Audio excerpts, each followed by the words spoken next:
You are listening to Dove Valley Deep Divers with Eric Trickle and Lance Sanderson. Ball comes out of the hands of Newton. It's on the ground, picked up by T.J. Ward at the 4-yard line. Vaughn Miller did it again. On Overtime Media.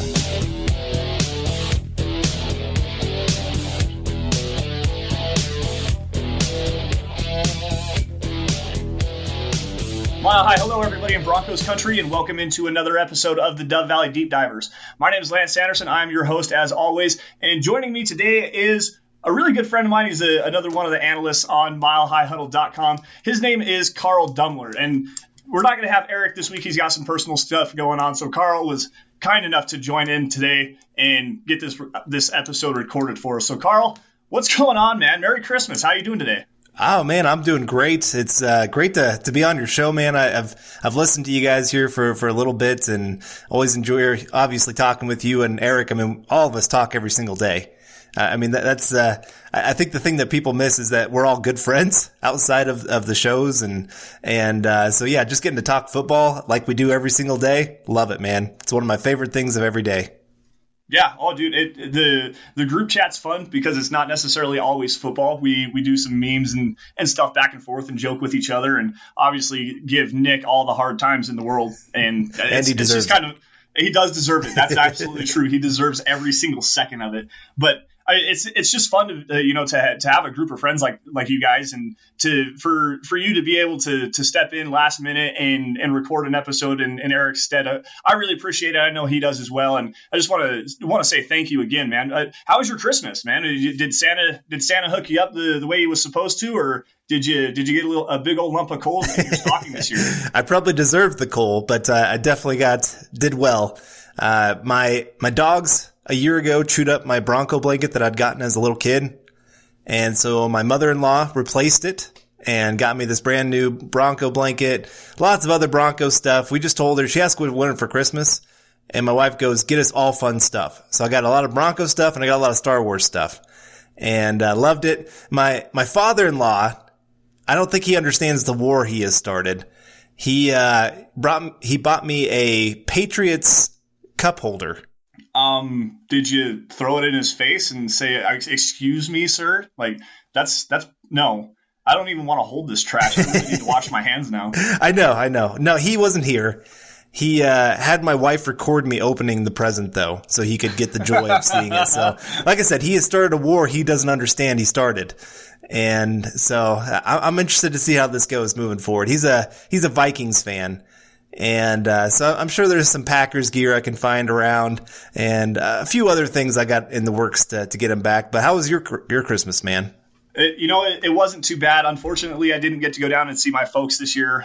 We were going to try to go the weekend following Christmas, and then all of a sudden I got an alert from the National Weather Service out of Cheyenne here just earlier today. And apparently there's a really big winter storm approaching. And from Friday to Sunday, that area and the panhandle area of Nebraska is supposed to be getting hit with anywhere from 8 to 12 inches of snow.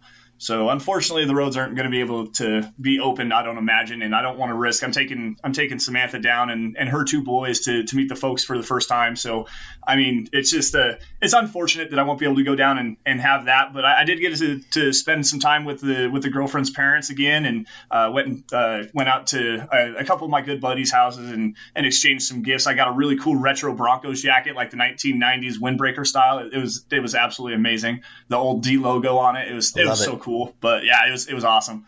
But other than that, it's just it was really good to again get to go hang out with the girlfriend's parents and get to know them a little bit more. They're starting to come around to me and everything, our situation. Obviously we're getting ready to have a baby here in the next couple months, so I'm very excited about that. And I mean, just to get to know our parents a little bit more, that was all that I could really ask for.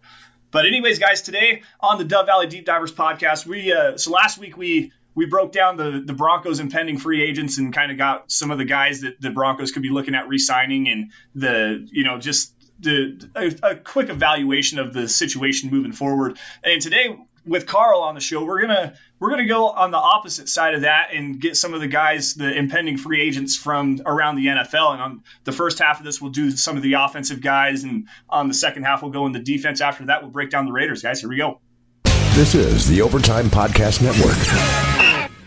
All right, now I've got kind of a list here for the Broncos' biggest needs moving forward in the free agency period, in the draft following the 2020 or the 2019 season, excuse me. And just to kind of start this off on the offensive side of the ball, I've got obviously left tackle is a big issue right now. Garrett Bowles has just been so inconsistent with, the struggles in pass protection, the struggles in holding penalties and everything like that. And Carl, when we were first getting started on this, you made a really good point, and I do actually agree with you. But the left tackle position desperately needs to be upgraded, and I want you to kind of say your point out loud for everybody to just kind of understand and give a quick breakdown of it.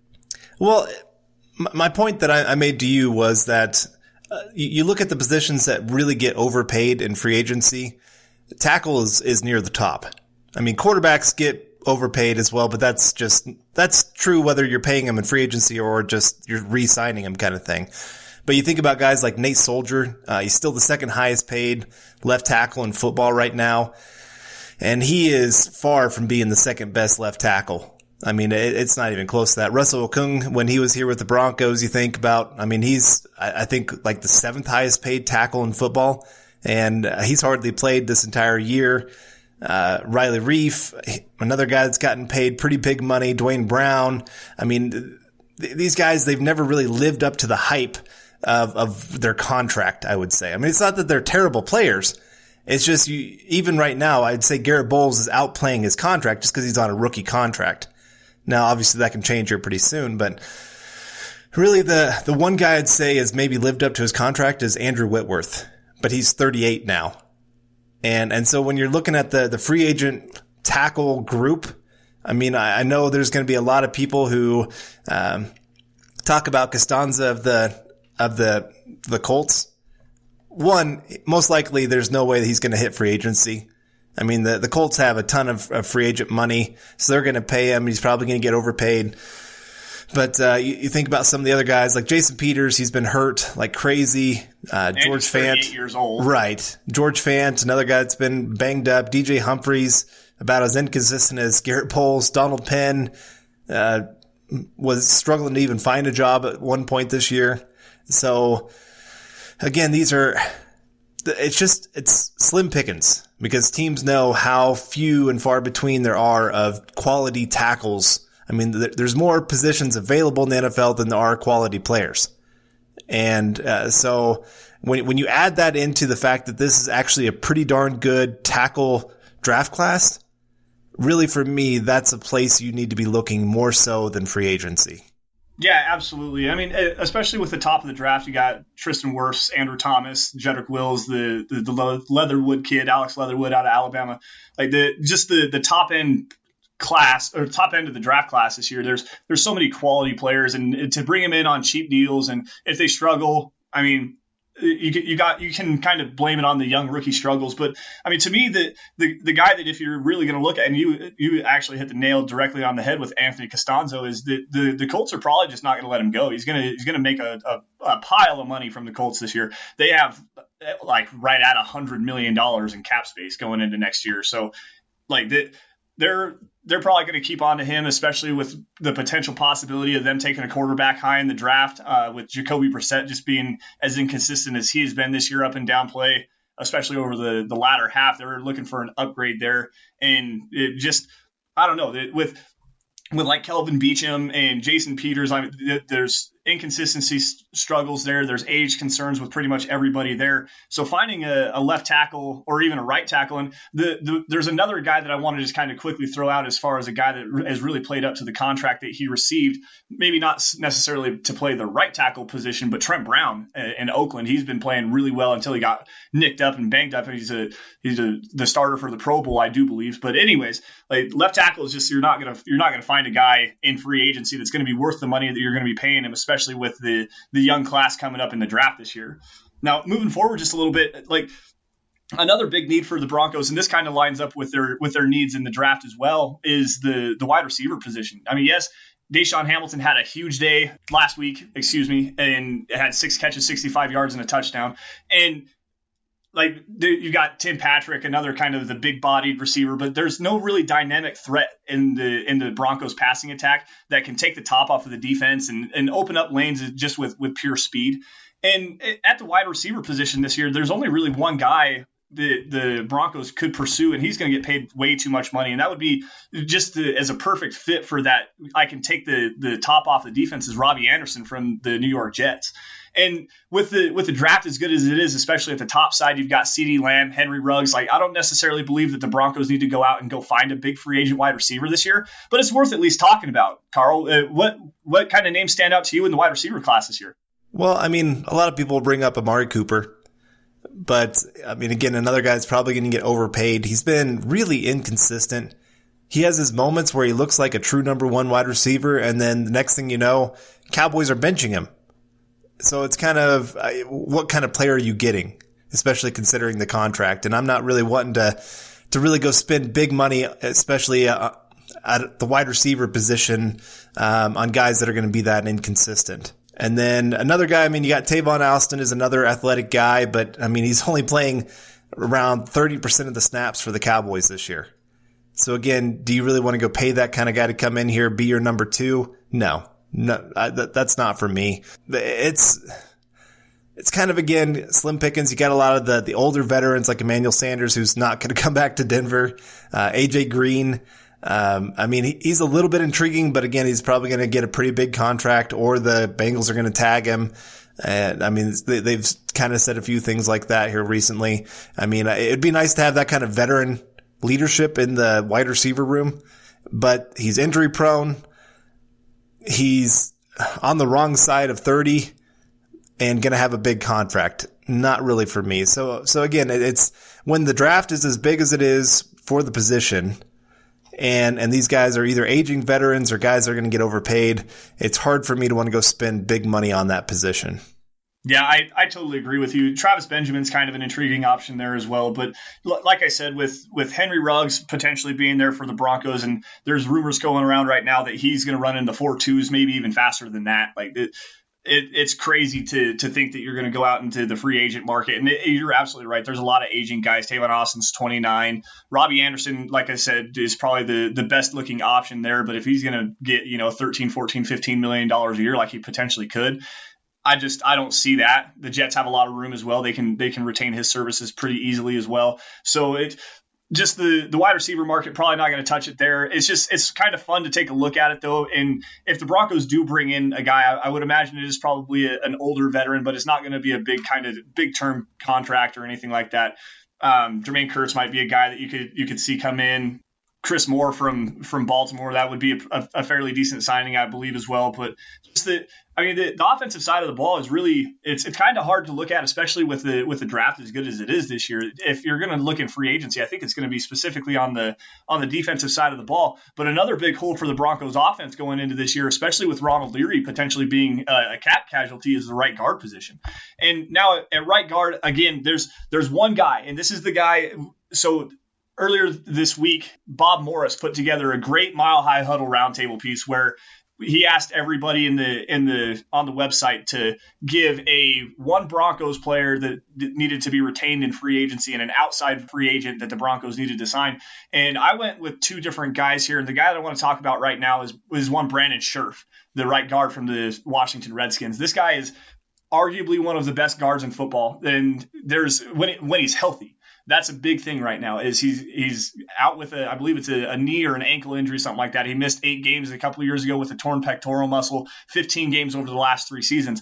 But with Scherff, that's an immediate upgrade for the Broncos offensive line. It's a perfect scheme fit for what the Broncos want to do offensively. And he's going to bring in a veteran leadership presence for the young guys that are on the roster. Because, you're going to see hopefully Juwan James come back healthy to play that right tackle position. But right next to Brandon Scherff, you've got Connor McGovern, who's still kind of trying to learn the center position. Obviously, Dalton Reisner on the other side, and then Garrett Bowles on the left tackle. So having a veteran leadership player like Brandon Scherff, who's a very good player in the locker room, is a big need for me. I believe the Broncos need to heavily pursue him this year. Yeah, I mean, he definitely should be on their wish list. I mean, like I already said, Broncos can be aggressive this offseason. When you have a quarterback that's playing pretty darn well on a rookie contract, that's when teams can really take off. And the Broncos, it's set up perfect where they got their cap situation under control finally, and they can open up even more if they want to with cutting Leary, cutting Flacco, all those kind of things. And getting a guy like Scherf really shows, hey, we're in this to win this. We're going to go out here and dominate. We're going to dominate the run game, the pass game. I mean, he just improves the entire offense just by that one addition. And like I said, you can even overpay a little bit in free agency when you have a rookie quarterback. And so it feels almost like that 2014 offseason where the Broncos went and got like Ware, Sanders, Talib, all those kind of guys, and spit big because they're like, okay, we got this 2 more years with Peyton Manning. We got to go do something big. And this is kind of that, hey, we got a 3-year window now here with Drew Lock. Now we got to go out there and pay big, and especially these first contracts, because most of the big contracts that are signed in free agency are 3-year deals. I mean, they might say 4, 5, 6 years kind of thing, but most of them really boil down to 3 years. And so you got that where you can, when Drew Lock, hopefully if he's going to be the guy, where a lot of these contracts, you're going to be able to have them expiring when you need to pay him big. So it works out really well just to go in big and be able to have some bigger contracts on the books. Just like I said, they can just they can go crazy this offseason. Yeah, absolutely. And that's once again, you hit it right on the head. And having a young quarterback, I mean, look at what the Seattle Seahawks did with Russell Wilson when they went and annihilated the Broncos in the Super Bowl. He was playing on a rookie contract, but they had a lot of high quality veteran players on that team, especially on the defensive side of the football. The Legion of Boom was absolutely fantastic. You know, you're seeing it with Jared Goff, who's had a down year this year, but I mean, Carson Wentz, Patrick Mahomes, Deshaun Watson, having a young quarterback playing at a high level of football, and it's still kind of out on lock. But the Broncos do need to upgrade the roster around him, especially on the offensive side of the football, and really kind of help him take off. And really, I want to see Rich Scangarello take that next step as well as a play caller, as a scheme developer, you know, and. With Scherf, and if you go out and you get a quality left tackle in the draft, quality wide receiver in the draft, you know, like you've got the ability to have a young quarterback and young weapons, and then also have a quality veteran core of guys surrounding those young weapons. This team is getting built so well, and people want to throw John Elway under the bus for what he's had over the last couple of seasons, but the turnaround is upon us, guys. Like this young team with all the young weapons, obviously the young quarterback. Like we're talking, if they beat the Raiders here coming up this weekend, hopefully they do. I hate the Raiders, but if they beat the Raiders coming up this weekend, 7-9, that's a 1-win improvement over last year. And with another year of development within the system and scheme continuity and everything for Drew Lock, who knows? This team could be a playoff team next year. Maybe a fringe playoff team, but they could be a playoff team. But anyways, guys, we're going to have to take a quick break here really fast. But before we do, I just want to remind you all to head on over to milehighhuddle.com to check out all of our written content on your Denver Broncos. At the Huddle website, you'll get breaking news, analysis, and opinion articles, as well as in-depth film breakdowns of not only Broncos players, but matchups to watch in an upcoming game or even our top-notch NFL draft coverage. Also, make sure you take a couple minutes to create your own personalized profile and hit up the comment section to voice your opinions on any topics that you agree or disagree with. It's completely free, it's easy to use, and we all love to discuss Broncos football with our readers. You can also sit in with us during the live game thread to talk your thoughts on how the team is performing as well. So with that, we got to step away for a few minutes. We'll be right back. Sit tight. This is the Overtime Podcast Network. All right, guys, welcome back to the Dove Valley Deep Divers podcast. We're breaking down the outside free agents that the Broncos need to come and kind of heavily pursue this year with a pile of money. We're talking potentially up to $84 million in cap space going into next season with a couple of cuts. Obviously, Ronald Leary, Joe Flacco being amongst those to get up that high. And with a quality offensive players, the quality players in the draft that are coming up this year, we're probably not going to see a big turnaround on the offensive side of the football as far as free agency goes. But with defense, it's a completely different story. There's a lot of quality guys out there that the Broncos can potentially go after, and we're going to start off with the big guys up front. The game is won in the trenches. If you can't stop the run. If you can't get after the passer, you don't really have any business even playing in football games. And the big one, the guy, he's going to be the most coveted free agent in all of football this year. One, Chris Jones out of Kansas City. I mean, we're talking a true 3-down interior defensive lineman disruptor in the running game. In the passing game is what, 8 or 9, 10 sacks, something like that this year. Is just, I mean, he is the true linchpin for that Kansas City Chiefs defense, who is playing amazing football over the last couple of weeks. And this is a guy, again, with the Broncos having a lot of money in free agency to go after these players. I would not be in any way, shape, or form offended if John Elway went out and handed this guy a blank check and said, you want $16, $17, $18 million a year to become the highest paid interior defensive lineman in all of the NFL? Absolutely. Go get him, because this guy is going to definitely drastically improve the Broncos defense, who has actually kind of struggled with Vic Fangio this year. Well, Donald is at $22.5 million. But yeah, he's going to be looking at that number 2 money. I mean, he should be making more than Fletcher Cox, who's number 2 right now at $17.1 million. Probably wouldn't surprise me if he got that $20 million a year contract. I mean, there's going to be a lot of teams bidding for him. Nick and I have gone back and forth on this. Which is more important, edge rush or interior pass rush? I always lean more interior, just because you can get to the quarterback faster. You can disrupt them in a lot of different ways compared to edge. Teams can do a lot of things to scheme you out of a game. Elite rushers still get homes at times. I mean, you can't completely always scheme them out, but getting an Aaron Donald, Fletcher Cox, Chris Jones, I mean, you put him between Chubb and Von Miller, good night. That just really completely changes the dynamic of the Broncos defense for next year. That's been playing pretty well, even with missing a lot of key players on that defense. So I'm with you. I wouldn't mind that being the Broncos' one big outside free agent that they go out and get. I do think, though, the defensive line actually has quite a few pretty talented players that should be hitting the market.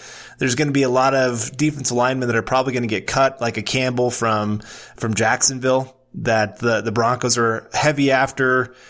What was it, 2 years ago?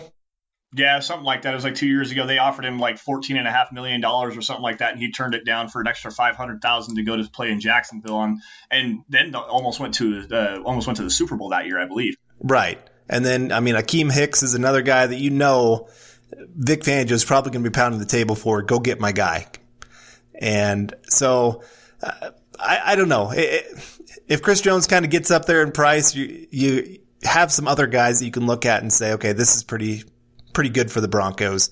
I mean, even they could bring back their own guy, Derek Wolfe. I'm sure you guys talked about him plenty. He was having pretty much a career year. Not pretty much. He was having a career year in this system. And I know he gets banged up quite a bit, but he's still such a huge leader on this defense. So I wouldn't care if they brought him back for, 7, 8, 9 million kind of thing. Wouldn't surprise me one bit if they decide to do that. But again, you're looking at some other guys on this list that could be cut or could be free agents that you're going, yeah, Broncos could really build that interior defensive line pretty strong through free agency. Yeah, and a guy that you brought up immediately when we were first starting to talk about this before we started recording was Jordan Phillips out of Buffalo. 10 sacks this year, playing extremely well for that Buffalo's Bills 4-3 defense. And to move him inside to get him, would you want to play him as like a nose tackle, or would you want to keep him as like a 3 or 5 technique, kind of in the same mold that they're using Shelby Harrison right now? Probably a little more actually on the outside. I know he's like 330, 340, and that screams nose tackle. But run defense is actually his struggle. He's not great at anchoring and being able to hold his ground. And so I definitely, pass rush situations move him to that nose tackle spot, but run situations, I'd have him in that 3 or 5 tech spot. I think he would shine a little bit brighter in that kind of role, compared to being a true nose tackle. Yeah, that's actually a pretty decent point. I didn't really get to watch a whole lot of Jordan Phillips before, but when you brought up the name, it did click in my head, and I knew almost immediately who you were talking about. And with the added pass rush pressure that he does bring as far as that interior defensive lineman, that'd be a pretty decent move for the Broncos if we're not talking double digit millions, kind of like what I was talking about with Shelby Harris last year. Just because being such a limited player as far as, we're not going to have you on the inside as a run defender. And you're really going to be kind of limited to that, second down and long, third and long situation, the obvious passing situations. And then where you can kind of pin your ears back. I'm really kind of looking for a guy that, if you're going to bring in an outside free agent, obviously we just talked about Chris Jones, but another guy, and this is kind of an interesting situation because he pounded the table and got himself traded away from the Tampa Bay Buccaneers and over to the Carolina, or not traded, released and then signed with the Panthers. Gerald McCoy, but the problem is he's 32 years old, but he is one of the better interior defensive linemen in all the NFL because he can generate that pass pressure and he can anchor in the running game. He's a good one gap penetrator. It's a really good scheme fit for Vic Fangio. I think that's a guy, if you're talking $8-9 million a year, kind of a similar with the Derek Wolfe, just because of the age and possible injury history and stuff like that. I think Gerald McCoy would be a really good guy for the Broncos to bring in. Don't you think, Carl? Yeah, he makes a lot of sense. I know the Broncos were interested in him clear back in the 2011 draft. Wasn't it the 2011 draft? Yeah, something like that. Yeah, but he's right now 14th in the NFL in pressures with 41. So, he's still playing at a pretty decent level, even though he is 32. Defensive linemen don't usually wear down quite as fast as some other positions. And like you said, even in the run game, he's usually pretty darn strong in that area as well. Another name that I've really liked that I think probably is going to get paid more than some people think is Malik Collins of Dallas. He right now is 12th in the NFL with 43 pressures. His sack numbers don't jump off the table with 4, but he is very, very good at getting after the quarterback and getting some pressure on the interior.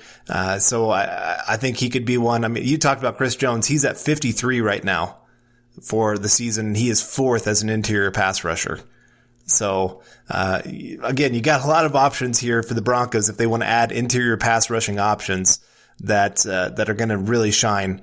Like I said, I like Jordan Phillips.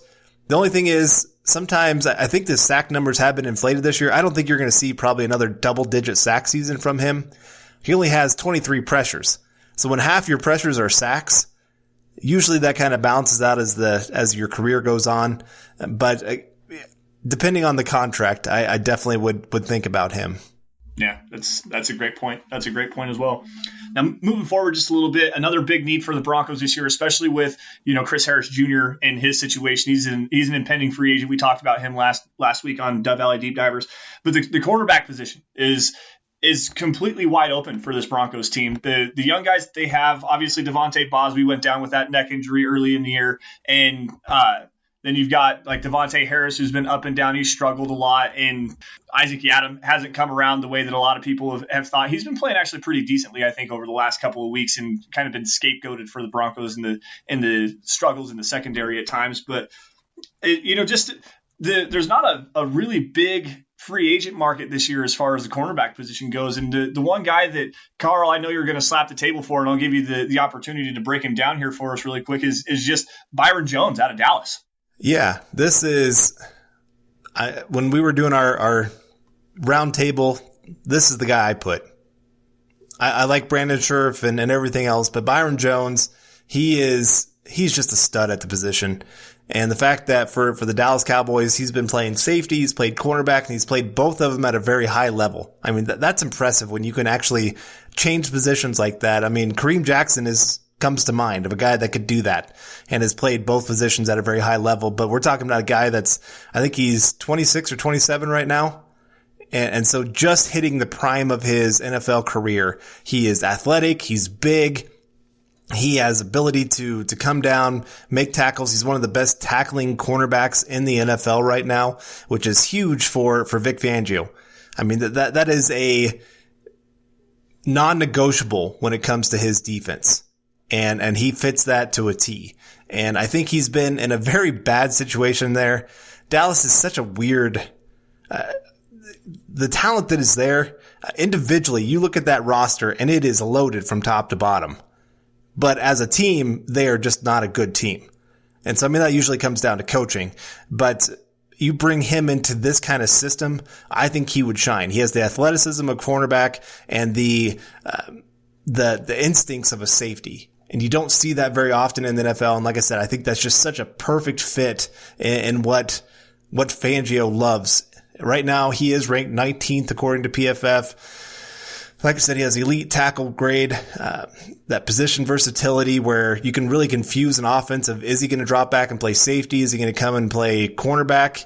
He can play zone. He can play man. He can just do it all for you. He can be that true number one cornerback. Just really whatever you need, this is the guy. And then on top of that, this is big because I know this has been on a lot of people's minds for the Broncos. He has started all 16 games for the last 3 seasons for the Cowboys. Hasn't missed a start. So you bring him in, you know this is a guy that you can trust to stay on the field.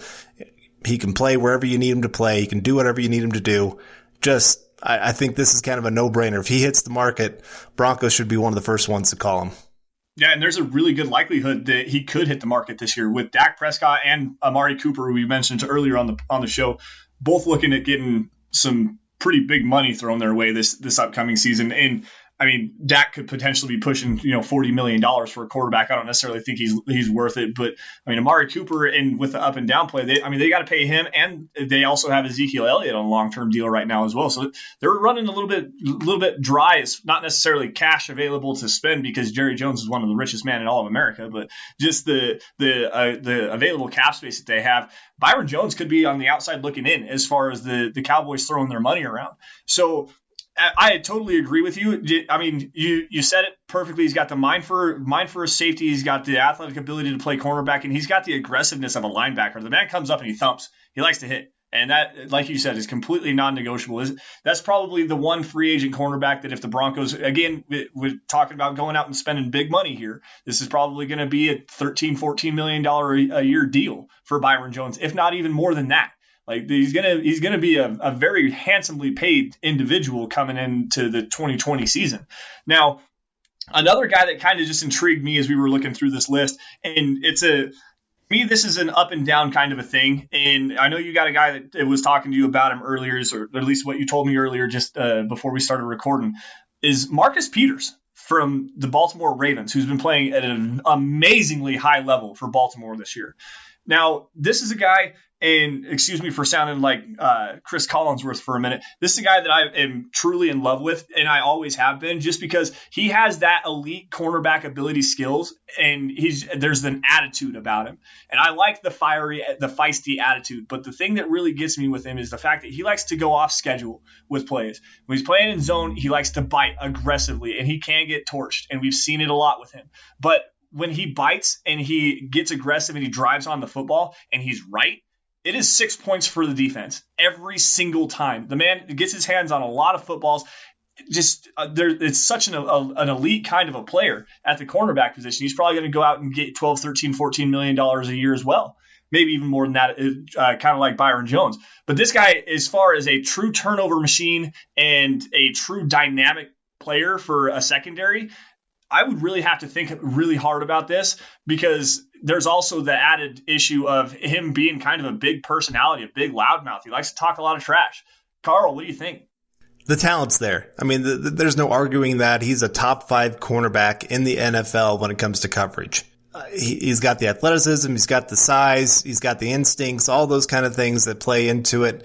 But like I said, it's that off schedule stuff that he does that just annoys coaches. The fact that the Chiefs traded him for practically nothing, and then you see the Rams make the exact same decision. And yes, he's playing great for the Ravens. Don't get me wrong. It's just one of those, you kind of wonder when things go bad, is he one of those guys that completely tears apart the locker room?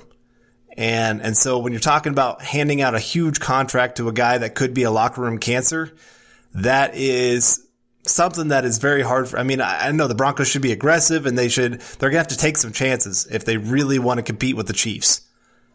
And maybe Marcus Peters is one of those guys, because I could see him really loving those revenge games against the Chiefs and really rising up and being the guy the Broncos need him to be. But if I'm handing him a contract, I'm putting in a lot of extra language that I can get out of it if this guy goes crazy. If this guy loses it in the locker room, where, okay, we can walk away. If the Broncos signed him, I mean, it's going to be a boom or bust. And like I said, you're going to have to take some chances, but I'm not sure that's where I'm taking my chance. And that's a fair assessment of the situation. I mean, like I said, I would really have to think long and hard if it were me, just like you said, because of the possibility of him being a locker room cancer. And I mean, when he's playing at a high level and he's keeping his mouth shut, I don't know what it's like behind the scenes, but when the team's playing well, he's playing well, he's getting his hands on the interceptions and stuff. He seems like a player that the rest of the team can kind of rally around. So I don't know if that's necessarily a big thing, but at the same time, like, you just never know with the guy.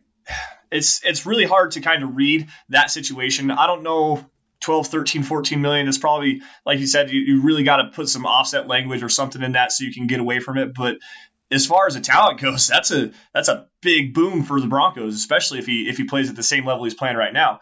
Now, we're going to get to one more guys, before we take our last break. And this is a guy that we talked about just kind of briefly at first, and I really kind of like the scheme fit here with the Broncos as far as being able to play in zone coverage with what Vic Fangio wants to do. Ronald Darby from the Philadelphia Eagles. Now, there is some injury history there, and it's kind of a weird scenario. He's drafted by the Bills and traded to the Eagles. Like, it's a weird. I'm not really sure exactly what all went down with that.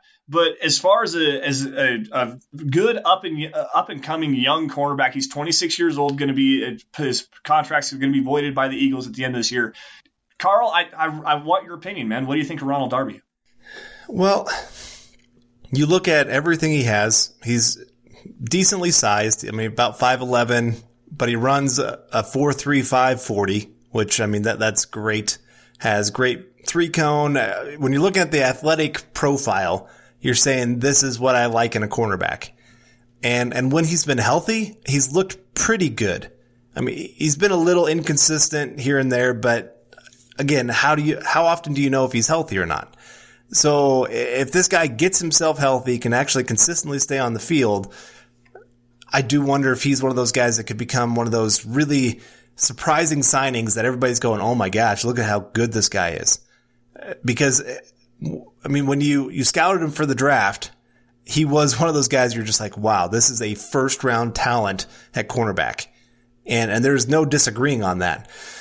And then, of course, he had that injury that dropped him. But beyond that, I don't know. I go back and forth.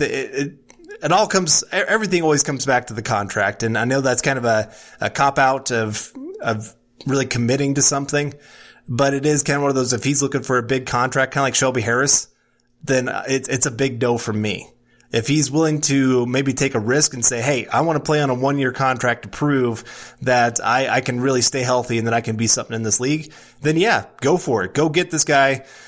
And I think he'd be a great fit for the system. I think he would love coming to Denver, but I really would be more on that 1-year prove it kind of contract. Yeah, and that's kind of what I was going to say, and then didn't, was the 1-year kind of lesser money deal, $7, $8, $9 million, just to prove that you can be healthy, to prove that you can be a top level cornerback. Like, there's a lot of potential with Ronald Darby, and like you said, not really a big player, but very athletic, very very comfortable, smooth in zone coverage. So I think the scheme fit is just perfect there. But if you're going to pay him a whole bunch of money, if he's looking for double-digit millions, it's probably a bad move for the Broncos. But anyways, guys, we got to take another quick break. On the other side, we're going to break down the Raiders. Sit tight. We'll be right back. This is the Overtime Podcast Network. All right, guys, welcome back to the Dove Valley Deep Divers podcast. And now this is the time that I really wanted to talk about here, the Week 17 game against the Oakland Raiders, the hated Raiders. I absolutely cannot stand the Raiders.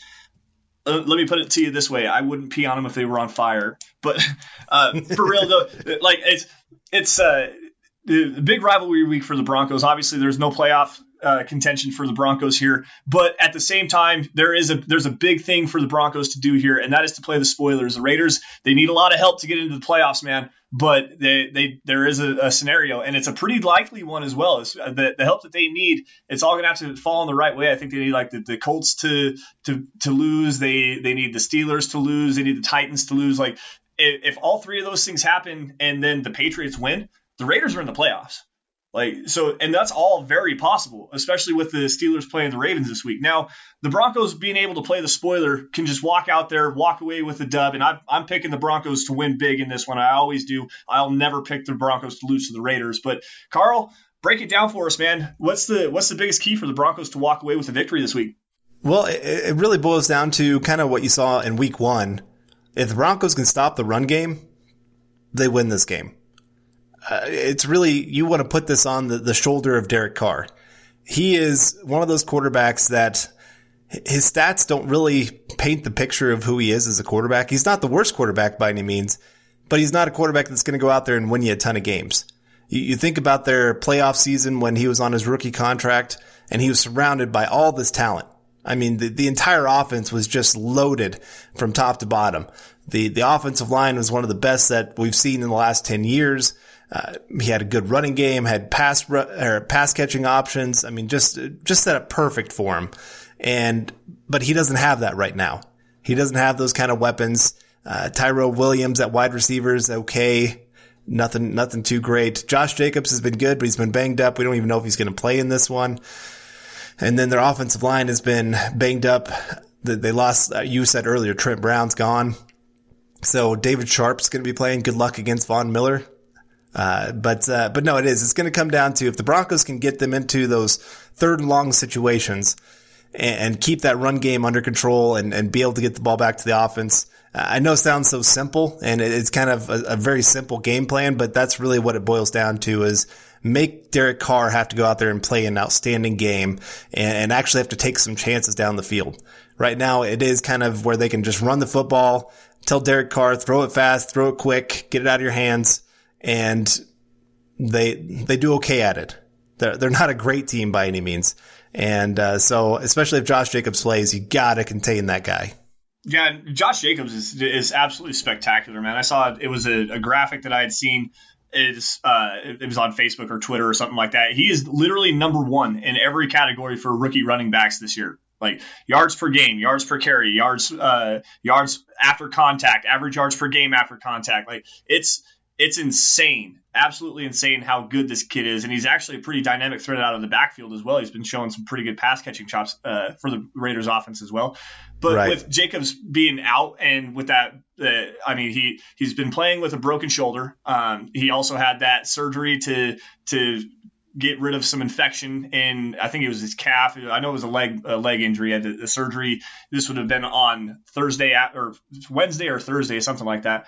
And he's probably not going to be able to play for the Raiders this week. So that's a huge win for the Broncos. Like now you can really kind of stuff the box just a little bit. You don't really have to worry about it. Hopefully get after Derek Carr. And like you said, it does sound like a very cop-out way or it's a very basic game plan, but that's how you're going to have to do it. You're going to have to stop the run for the Raiders because they base everything off the run. They do a really good job of play action. Carr is, as you said, I think that Carr is a little bit better than people give him credit for, but at the same time, you're absolutely right. He's not, that transcendent quarterback that's going to be able to lead you on to victory, especially without weapons. Now, a big matchup to me to watch, though, is something we saw with the Kansas City Chiefs game and also against the Raiders in week 1 is covering that tight end. Darren Waller, man, that guy's a stud. What do you think? Yeah, he's really been the talk of the town for the Raiders, of just that player that really emerged that nobody really expected. And I mean, it's kind of a cool story just to hear of this guy that was struggling with drugs, who finally got his life in order and has really just, like I said, turned it around and become a star in this league, especially at the tight end position. And he tore up the Broncos that week 1, especially. It makes sense. The Broncos didn't expect that he was going to be that kind of guy, and Yadam just really got destroyed, really lost his confidence because of Waller. And so this game is one, again, they're going to have to really make sure that he can't take over this game and destroy them, because they do actually have some pretty good tight ends there. Right now they're banged up a little bit. Again, they're a team that's kind of limping into the end of the season, just like the Broncos are. And so you're going to see a lot of players that probably haven't played as much this season to really close out this, even though they're fighting for the playoffs. But yeah, really the receiving options, he's the one you have to shut down. Beyond him, I'm not really too worried about Tyrell Williams, Zay Jones, Hunter Renfrow. None of those guys really scare me a whole lot. Yeah, and with Hunter Renfrow, we did just see him take it was like a 60-yard slant pass to the house the other day. That was actually a pretty fun play to watch, if you ask me. But I mean, as far as stopping the Raiders' offense, really it is just you got to stop that run and do whatever you can to double cover or bracket cover Darren Waller in the passing game. And you really kind of neutralize that offense, especially if you can generate a quick pass rush, because Derek Carr does do a really good job of getting the football out of his hands. Now, on the as far as the Broncos, the biggest thing to me is you have to establish the running game. And again, it goes this is really kind of basic football, but you have to establish the running game and really kind of allow Drew Lock the ability to lean on that running game just a little bit. I know this Raiders secondary isn't very good, and I think that Drew Lock can actually have a big day, especially if he's going to go deep down the field to Cortland Sutton at times. But really, I mean, if you establish the running game, get Phillip Lindsay over 1,000 yards, that's a big prerogative to me, I believe. But, I mean, you really got to control the tempo, keep the Raiders offense off the field, and just build that play action game that we've seen that's been very good with Rich Scangarello as far as the play designs goes. And when he's calling play action plays right now with Drew Lock in the fold, it's actually really fun to watch. And with Lock, and as far as the play action game goes, you really got to kind of get that running game going first.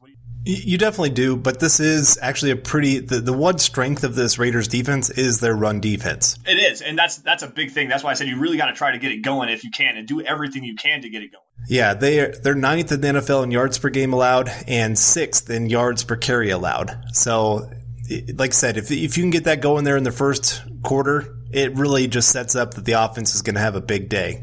If they struggle to get that run game going, my biggest worry sometimes, especially with a young coordinator like Scangarello, is when things are not working, sometimes guys abandon their game plan almost too fast. And especially when it comes to the run game where, it's not working, let's go straight to the pass and let's throw it 50 times this game. You've been seeing that a lot with like Kellen Moore with the Cowboys. They just paid their running back Ezekiel Elliott how much money? I mean, I know, yeah, way too much for a running back, and but they don't use him. They abandoned that run game very quickly, and so Scangarello kind of did that against the Chiefs. I know they got down early, but you have to stick to it, especially the run game. If you can get that going, and if you can wear down a team a little bit, it just really pays off, especially when you get to later in the game. And so this is one of those where it really does set up well, especially with their linebackers. Their linebackers are terrible. I know some people point to the Broncos needing linebackers. Look at every other team in the AFC West. The Broncos have the best linebacking duo in the AFC West. And so that they will bite on that play action. You can beat them over the middle with Fant and Hamilton. They don't have a great number one cornerback. You can go deep with Sutton. I mean, there's a lot of options when it comes to that play action offense, but it does kind of feed off a little bit of that run game and really making them believe that you're going to run and run a lot. Yeah, absolutely, man. Now, before we wrap this up, I want a score prediction. I'm gonna say this, and I'll say it again. I will never, ever in my entire life pick the Raiders to beat the Broncos. I just can't do it. There's not a bone in my body that will allow me to actually make that prediction. I'm going 34-10, man. Big win for the Broncos in the last game of the season. Shut down that Raiders team and get them out of the playoffs. What do you think, Carl? Well, I think if I remember right on the Building the Broncos podcast, I went 30-13. Broncos win. And I can't see any reason to change it right now. I don't believe in this Raiders offense to go out there and score a ton of points, and I don't think their defense is built to stop this Broncos offense right now. They're just cooking with Drew Lock, and I just see another game where he scores that 27 plus and just really gets that hype train going into the offseason, man. I can't imagine if they score 30, people are going to be going nuts. Yeah, if Drew Lock scores another game over 25 points in his first 5 starts, it'd be what, three or four, something like that.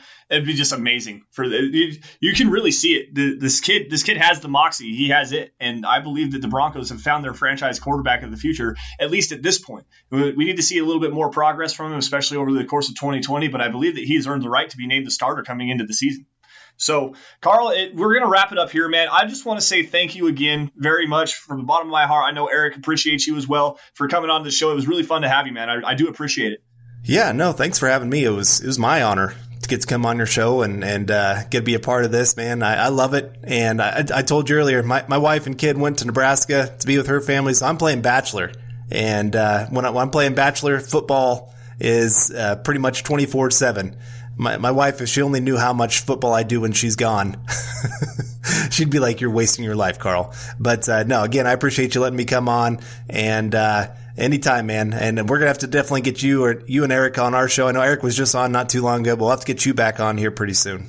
Yeah, man, I'd love to. I'd love to get back on with you guys. It'd be great to talk to Nick again. We had him on a couple months ago, and he helped us out for an episode. So to get all four of us and do like a mock draft. I know you guys do that with Chad and Zach. You did that last year, big 5-man mock draft. I'd love to get in on that next year as well. So, but anyways, guys, that's gonna do it for us today. We're gonna wrap it up here. Thanks again for listening to the Dove Valley Deep Divers podcast. You guys can follow the show at Huddle Up Pod. You can follow me at Sanderson MHH. And you can follow Carl at Carl Dumler MHH on Twitter. You guys can like the Mile High Huddle Facebook page as well and get instant updates on your Denver Broncos, guys. So once again, thank you for listening to Dove Valley Deep Divers. You guys stay safe, take care, have a Merry Christmas and a Happy New Year. We'll talk to you guys next year. Thanks.